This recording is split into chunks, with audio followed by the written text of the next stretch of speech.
ಎಲ್ರಿಗೆ ನಮಸ್ಕಾರಗಳು सभी को मेरा नमस्कार।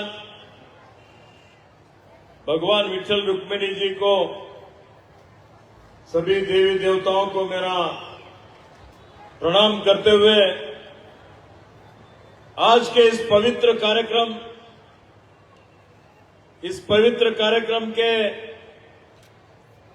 सानिध्य में ये जो कार्यक्रम चल रहा है, परम पूज्य काशी जगत गुरु जी चंद्रशेखर शिवाचार्य जगत गुरु जी को मेरा भक्तिपूर्वक नमन करते हुए इस कार्यक्रम के यहां पर और एक हमारे हारकुड़ के परम पूज्य चन्नवीर शिवाचार्य स्वामी जी, जो कि हमारे लाडले स्वामी जी हैं, उनके चरणों में मेरा प्रणाम करते हुए यहां हमारे औसा महाराज जी, एक तो यहां पर गुरु महाराज जी हैं, गहनीनाथ महाराज जी हैं, गोरखनाथ महाराज जी हैं, और भी जितने महाराज जी यहां पर हैं, सभी को मेरा प्रणाम करते हुए और खास करके हमारे औसा के जो लिंगैक्य ज्ञानेश्वर महाराज जी को भी मैं स्मरण करते हुए, क्योंकि उनका मैं छोटा रहे, जब मतलब मैं अभी युवक था तो हमारे मतकट्टी में कईयों जगह पे उनका पारायण मैंने सुना है, उनका प्रवचन सुना है, बहुत ही प्रभावित भी मैं हुआ हूं।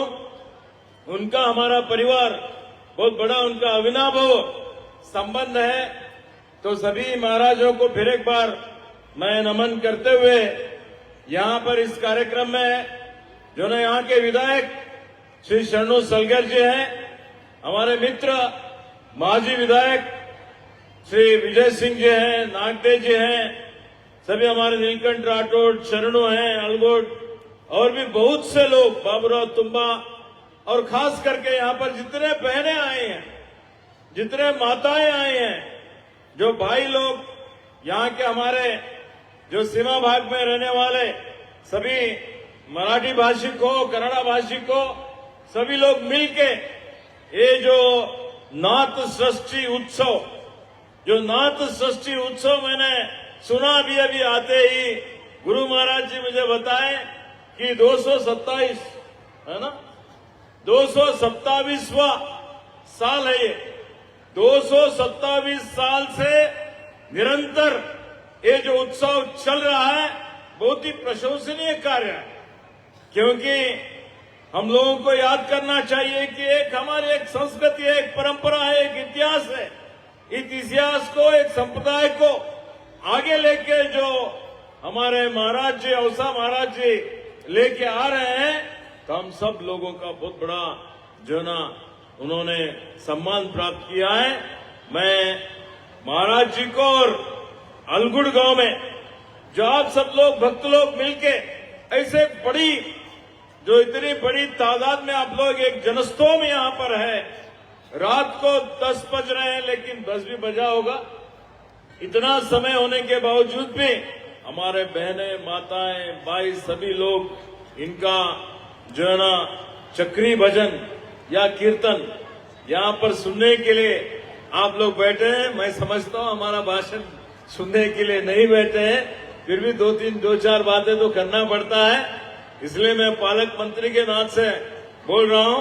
सबसे पहले तो मैं मेरे तरफ से आप सब लोगों को, जितने लोग आयोजन किए हैं ये धार्मिक सभा, तो उन सब लोगों को मेरे तरफ से, हमारी सरकार की तरफ से हार्दिक हार्दिक बधाई और शुभकामनाएं देता हूं। भाइयों बहनों, हमारा राष्ट्र एक धार्मिक प्रधान राष्ट्र है। हमारा इस पुण्य भूमि में कईयों संत लोग, साधु लोग, सूफी लोग, यहां पर बहुत से महापुरुष लोग यहां पर जन्म लिए हैं, और काल काल में जब कभी भी समाज में अन्याय हुआ, अंधकार रहा, यहां पर मोटेता रहा, लोग परेशान हो गए, उनका कोई सुनने वाला नहीं था, ऐसे में भगवान के रूप में, उनका प्रतिनिधि के रूप में यहां पर आके उन्होंने एक धार्मिक जो ना जागृति लोगों में लेके आके उनको शांति, समाधान, उनका जो भी समाज में अनिष्ट है, उन अनिष्ट पद्धतियों को दूर करने का उन्होंने प्रयास किया है। ऐसे पुण्य भूमि में हम लोग पैदा हुए हैं। तो आज हम लोग 21वीं शताब्दी में एक आधुनिक युग में हैं।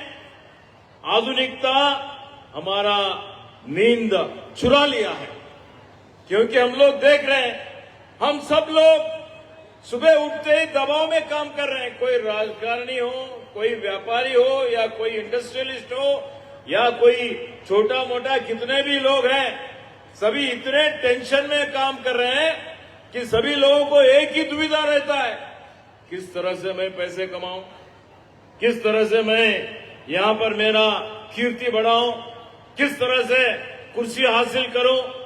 ऐसे स्वार्थ में इंसान क्या हो रहा, मशीन की तरह काम कर रहा है। तो आज भौतिक सुख की ओर हम लोग बढ़ रहे हैं।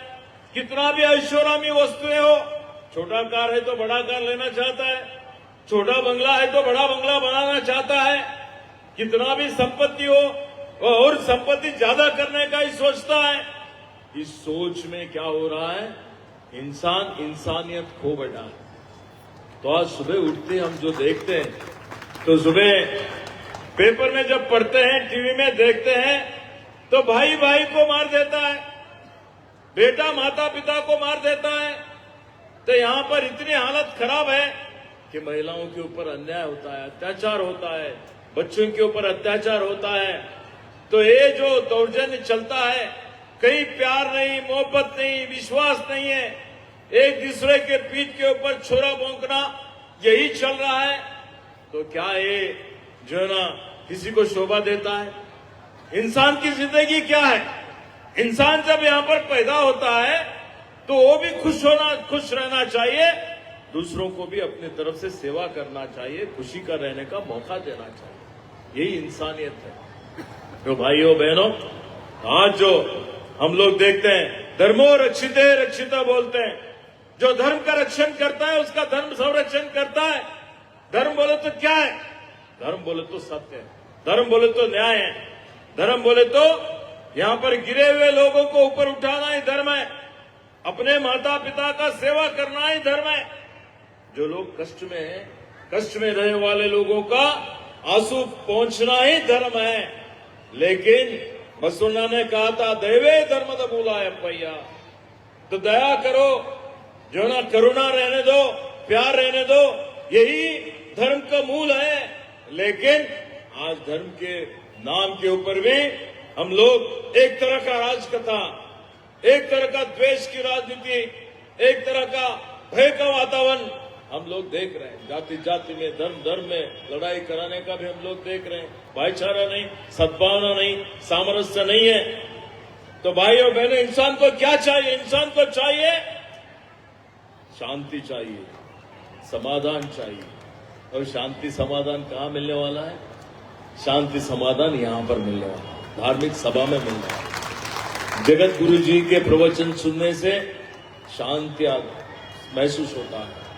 पूज्य हरकुट स्वामी जी के प्रवचन सुनने से शांति मिलती है, नेಮ್ಮದಿ मिलती है, समाधान मिलता है। ज्ञानीनाथ महाराज जी का, गुरु महाराज जी का भजन सुनने से, कीर्तन सुनने से इंसान में जो क्रौर्य है, इंसान के अंदर जो गलत विचार है, वो विचार चले जाते हैं। सत्संग में इंसान चले जाता है, अच्छाई की तरफ जाता है।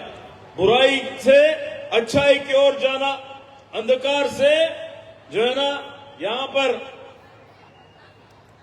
जागृत होकर निकलना। तो ये जो अधर्म से धर्म की तरफ, असत्य से सत्य की तरफ जाना, यही हमारे जो है ना ये जो पारायण है, ये जो भजन है, कीर्तन है, प्रवचन है, इससे मनुष्य का जो है ना मन में बदलाव आता है, तो वो सही रास्ते पे चलता है। इसलिए भाइयों बहनों, आज हम लोग देखते हैं, हमारे जो युवक लोग हैं, हमारी युवा ही हमारे समाज का बुनियादी है। आने वाले दिनों में उसके ऊपर ही जिम्मेदारी है। इस देश का भविष्य है, इस देश का जो ना संपत्ति है, किधर जा रहा है? बहुत प्रतिभावंत है, डॉक्टर, इंजीनियर, IAS IPS है, लेकिन गलत रास्ते पे चल रहा है, व्यसन की ओर बढ़ रहा है, नशा करना, शराब पीना, बहुत से ऐसे माता पिताओं का गौरव नहीं करना, ये सब हमारे युवक लोग मुख्य वाहिनी में आना है। वैसे प्रवचन होना चाहिए, चक्री भजन होना चाहिए, कीर्तन होना चाहिए, जिससे कि परिवर्तन होना चाहिए। तो मैं ज्यादा समय नहीं लेते हुए इतना ही कहना चाहता हूं, क्योंकि समय हुआ है आपका प्रवचन का, भजन का, कीर्तन का समय भी आया है। तो मैं यही कहना चाहता हूं कि एक पालक मंत्री के नाते कर्नाटक राज्य की सरकार जो है, आप लोगों के पूज्य स्वामी जी के आशीर्वाद से 10 महीने पहले हमारी सरकार अधिकार में आया है। सिद्धरामैया जी के मुख्यमंत्रित्व में जितने भी गारंटियां हमने बोले थे वो सब अनुष्ठान में लेके आए हैं। गरीबों के लिए, मध्यम वर्गों के लिए, लोगों के लिए सरकार की तरफ से उनको जो है ना आर्थिक सबल करने के लिए जितने कार्यक्रम हमने दिया है, वो कार्यक्रम आगे भी ऐसी हम लोग उसको आगे लेके जाएंगे बोल के बोलना चाहता हूं। और ये जो बसोन्ना का नाड़ है, हमारे बसो कल्याण अनुभव मंडप पहला संसद यहाँ पर निर्माण हो रहा है। मैं मंत्री के नाते यही कहना चाहता हूं कि सभी के सहकार से 2025 में बसो कल्याण में अनुभव मंडप का निर्माण का कार्य जो 650 करोड़ से चल रहा है, वो कार्य पूरा करके लोकार्पण करेंगे बोल के आज इस मंच से मैं कहना चाहता हूं। उसके साथ साथ जितने भी हमारे परिवार का, मेरे पूज्य पिताजी भीमण्णा खंडे जी का, मेरा सभी का, इस हमारे पूज्य गुरुजी चन्नबसु पटदेवरी का बसो कल्याण से बहुत बड़ा नाता रह चुका है। बसो कल्याण में विकास में बहुत ज्यादा मुझे दिलचस्पी है।